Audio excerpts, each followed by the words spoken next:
एक ऐसे वक्त में जब हमारे लिए 600 फुट की बुलंदी पर फंसी चेयर लिफ्ट से 8 जानों को बचाना मुश्किल तरीन मश्क बन गया था, ऐन उसी वक्त भारत चांद के कुतबे जनूबी पर उतरने वाला दुनिया का पहला और सॉफ्ट लैंडिंग करने वाला चौथा मुल्क बन गया।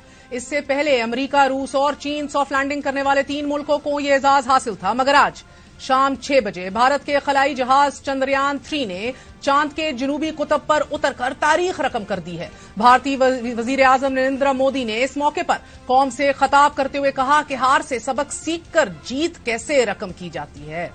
भारतीय वजीर आजम ने यह इरादा भी जाहिर किया कि भारत चांद के बाद अब सूरज पर भी अपना तहकीकी मिशन भेजेगा। बिलाशुबा यह भारतीय खलाई एजेंसी ISRO की बहुत बड़ी कामयाबी है। आज सारा दिन 140 करोड़ भारतीयों के साथ साथ पूरी दुनिया की नजरें इस खलाई मिशन पर मरकूज रही और जब यह खलाई मिशन कामयाबी के साथ चांद के जनूबी कुतब पर उतरा तो पूरा भारत खुशी से झूम उठा।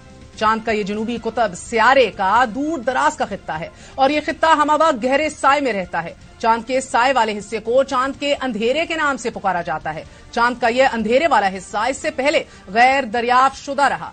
इस हिस्से का रकबा चांद के शुमाली कुतब के मुकाबले में कहीं बड़ा है और यहां तक रसाई एक मुश्किल और खतरनाक तरीन मिशन था, मगर साइंसदान चांद के इस हिस्से पर पानी की मौजूदगी के आसार तलाश करना चाहते हैं।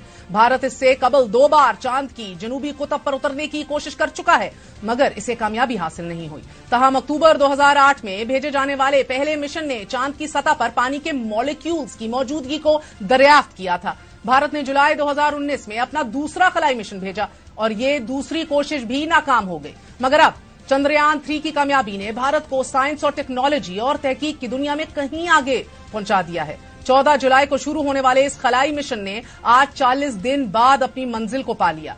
ये मिशन 10 दिन तक जमीन के गिर्द चक्कर लगाता रहा और आज कामयाब लैंडिंग के बाद इस खलाई मिशन से 6 पहियों वाली एक गाड़ी चांद की सतह पर उतार दी गई है। ये चांद पर मौजूद पत्थरों, चट्टानों और घड़ों के गिर्द घूमती रहेगी और ये चांद की सतह के नीचे के हालात और जनूबी कुतब के इस हिस्से की वो मालूमात और इंफॉर्मेशन की जिससे इंसान ताहाल नाबल्द है वो जमीन पर पहुंचाएगी और इन मालूमात की बुनियाद पर यह तहकीक की जाएगी कि क्या चांद पर पानी से बनने वाली बर्फ के आसार मौजूद हैं और अगर ये आसार मिल जाते हैं तो मुस्तकबिल में इंसानों की चांद पर रिहाइश इख्तियार करने में मदद मिल सकती है। दुनिया जब चांद पर जिंदगी के आसार तलाश कर रही है, ऐसे में हम बदकिस्मती से बमों, खुदकुश हमलों, कत्ल और गारतगिरी में मासूम जिंदगियां बचाने पर मजबूर हैं। कॉन्स्टिट्यूशन को इंटैक्ट रखने की जंग लड़ रहे हैं, अपने हक राय दही पामाल होने की जंग लड़ रहे हैं।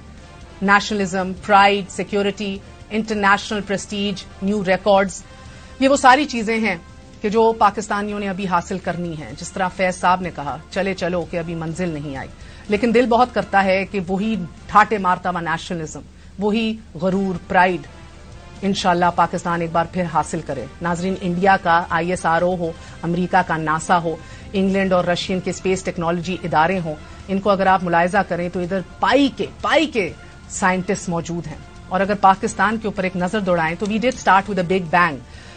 1967 तक, यानी कि 61 से 67 तक डॉक्टर अब्दुल सलाम चेयरमैन थे स्पार्को के, फिर एयर कॉमोडोर डॉक्टर विल्डस लॉ चेयरमैन रहे, फिर एयर कॉमोडोर अहमद साहब चेयरमैन रहे, फिर डॉक्टर सलीम महमूद चेयरमैन रहे, फिर शफी अहमद साहब और फिर चलते चलते major general Ahmad Bilal, major general Qaiser Anees Khurram और आज मेजर जनरल आमिर नदीम साहब 2018 से अब तक चेयरमैन हैं स्पार्को के, यानी कि 61 से अब तक 11 चेयरमैन स्पार्को के हमने तब्दील कर लिए। लेकिन आपको और मुझे कभी मौका नहीं मिला कि हम पूछ सकें कि हमारी क्या प्रोग्रेस है, क्या पेशरफ्त है। But I suppose this is a moment of national reflection. That's it for tonight. Good night, अल्लाह हाफिज। इस प्लेटफॉर्म के जरिए एटलीस्ट मैं तो मुबारकबाद देना चाहूंगा इंडिया को, उनकी हुकूमत को, ISRO को और पूरी उनकी आवाम को कि एक बहुत बड़ा लैंडमार्क उन्होंने अचीव किया है। इंडिया चौथा मुल्क बन गया है जिसने मून पे सॉफ्ट लैंडिंग की और पहला मुल्क बना है जिसने